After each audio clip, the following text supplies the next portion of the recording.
ओम शांति। आज मन बहुत सारी बातों में डिस्टर्ब हो जाता है। कई बार वो छोटी छोटी बातें ही उसे डिस्टर्ब कर देती हैं। मन के ऊपर कई बार इतनी बातों की परत होती है कि हम खुश रहना भी चाहें तो भी नहीं रह सकते। मन को हमने बहुत सारी बातों में डिस्टर्ब कर रखा है। कई बार वो बातें हमारे काम की भी नहीं होती तो भी हम उन्हें पकड़ कर बैठ जाते हैं।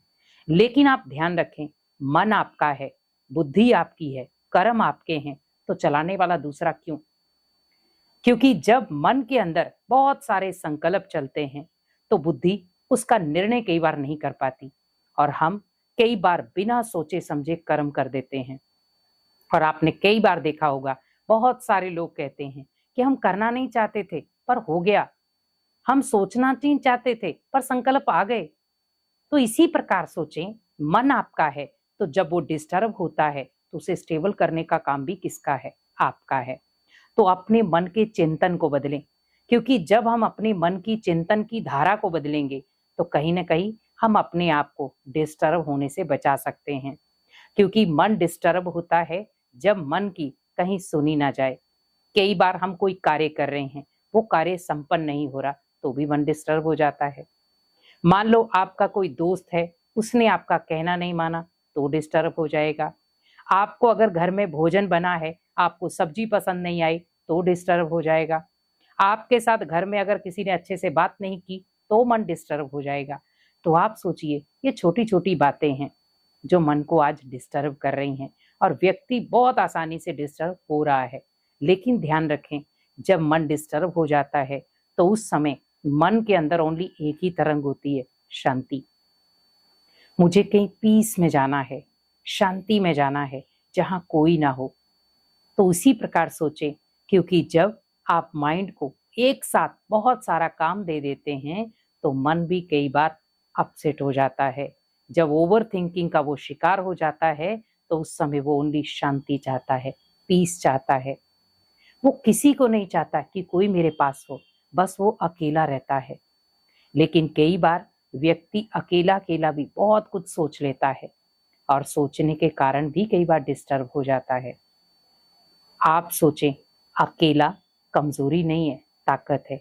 क्योंकि अकेला व्यक्ति बहुत आसानी से चल सकता है, उसे कोई रोकने वाला नहीं। वो अपनी मंजिल स्वयं तय कर सकता है। लेकिन वही अगर आप सोचो, आप बहुत सारे लोगों से कनेक्ट हो तो ऑटोमेटिकली क्या होगा? आपको चलने में भी दिक्कत होगी, बहुत सारे प्रेशर होंगे। हमेशा याद रखें कि भीड़ भरे संसार में भगवान ने आपको चुना है तो अकेला ही तो चुना, सभी को थोड़ी चुना। इसी प्रकार सोचे, मैं भगवान की रची हुई रचना हूं और भगवान ने मुझे चुना है विशेष कार्यों के लिए, तो मुझे अपने मन को डिस्टर्ब क्यों करना? मुझे अपने मन को एक सकारात्मक ऊर्जा देनी है। अगर आपको लग रहा है मेरा मन डिस्टर्ब हो रहा है, तो ये 3 बातों या 3 कर्मों के आधार पर आप अपने मन को डिस्टर्ब होने से बचा सकते हैं। पहला, मेडिटेशन करें, क्योंकि मन डिस्टर्ब होता है अशांति से।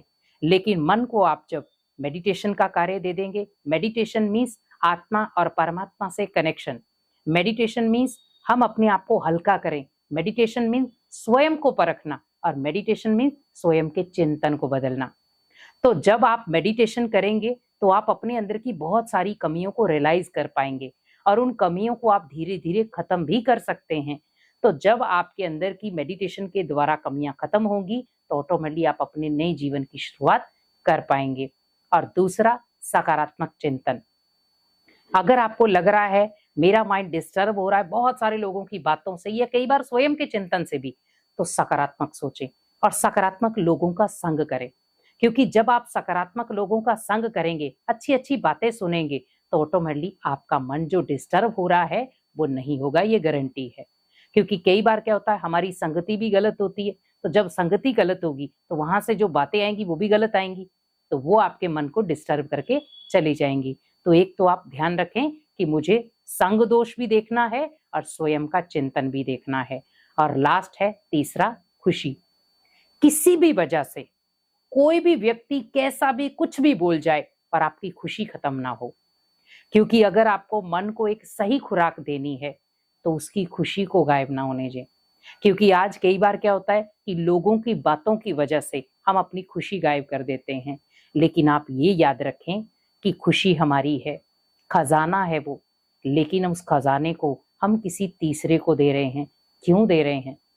जब खुशी खजाना है तो उसे खजाने की तरह यूज करो, क्योंकि जब आप उस खुशी को अनेक आत्माओं के साथ बांटोगे तो खुशी बढ़ेगी, और जब खुशी बढ़ेगी तो लोगों से मिलेंगी आपको दुआएं, और जब दुआएं मिलेंगी तो आपका जो मन बार बार डिस्टर्ब हो रहा है वो नहीं होगा। तो अगर आपको भी लग रहा है बहुत सारी व्यर्थ बातों की वजह से या लोगों की वजह से मेरा मन डिस्टर्ब होता है, तो इन 3 कर्मों को शामिल कर दो अपने जीवन में। रोज सुबह उठो, मेडिटेशन करो, और दिन की शुरुआत सकारात्मक तरीके से करो, और पूरा दिन सोचो मुझे किसी न किसी तरीके से अपने आप को खुश करना है। कहते ना, खुशी जैसी खुराक नहीं, गम जैसा कोई रोग नहीं। तो रोग दें क्यों? हम अपने जीवन में खुशियां लाने के प्रयत्न करें। अलग अलग प्रकार से आप खुशियां ला सकते हैं, और इससे आप अपने जीवन को एक सकारात्मक ऊर्जा से भी भर सकते हैं। ओम शांति।